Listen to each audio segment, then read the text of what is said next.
참 예수님, 어제 제2수요일로 사순 시기가 시작되었고 오늘은 사순 두 번째 날입니다. 오늘 제1독서에서 모세는 약속의 땅을 앞에 두고 백성들에게 말합니다. 보아라, 내가 오늘 너희 앞에 생명과 행복, 죽음과 불행을 내놓는다. 오늘 제1독서에는 생명이라는 단어가 4번, 또 살려면, 살 수 있게와 같이 산다라는 단어가 2번 나오는데요. 한마디로 말씀의 주제는 생명을 선택하라는 것이고 이는 신명기 전체의 주제이기도 합니다. 생명을 선택하기 위해 모세가 제시하는 것은 3가지입니다. 첫째, 주 너희 하나님을 사랑하고, 둘째, 그분 말씀을 들으며, 셋째, 그분께 매달려야 한다는 것입니다. 복음에서 예수님께서는 이 3가지를 다른 것으로 대체하십니다. 첫째, 자신을 버려야 한다. 둘째, 날마다 제 십자가를 져야 한다. 셋째, 나를 따라야 한다입니다.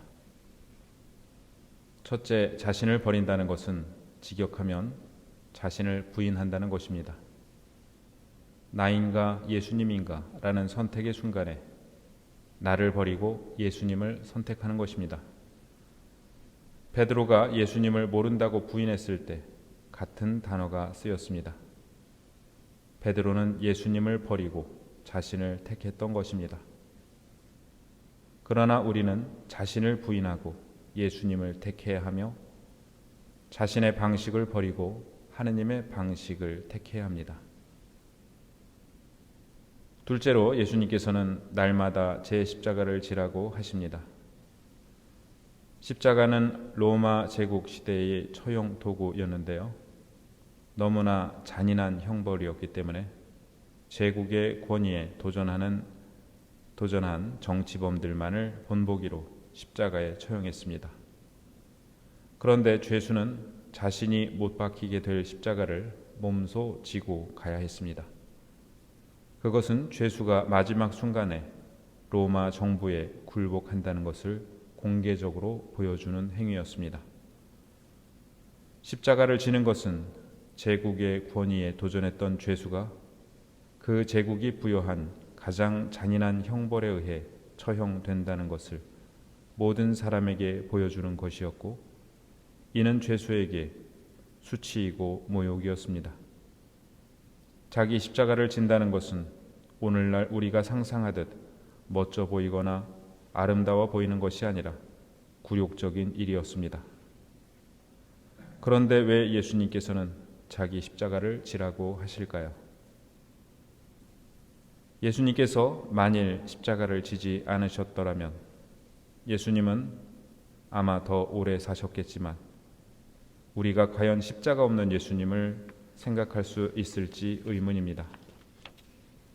지금 내가 겪고 있는 일, 내가 당하고 있는 일이 없다면 나에게 우선 당장 더 좋을 수 있지만 과연 그 일을 뺀 내가 진정한 나라고 볼 수 있을까요?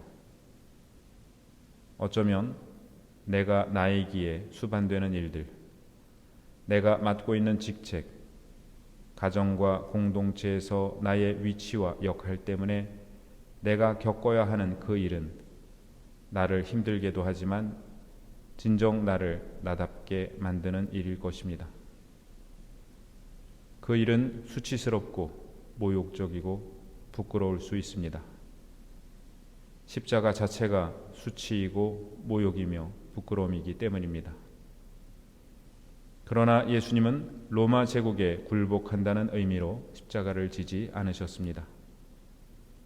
인류를 향한 아버지의 사랑에 자신을 내어드림이 예수님의 십자가 지심이었습니다.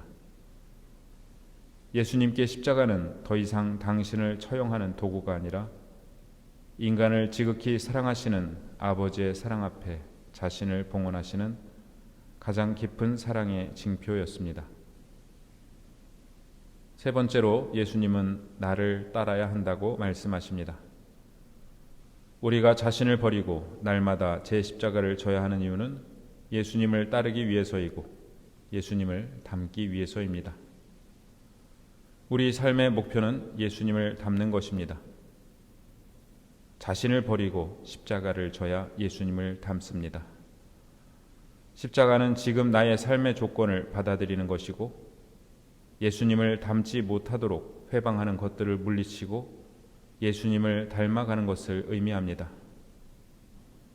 예수님께서는 날마다 제 십자가를 지라고 하심으로써 반복되는 일상이나 작은 희생도 당신을 닮아가는 과정으로 삼으라고 초대하십니다.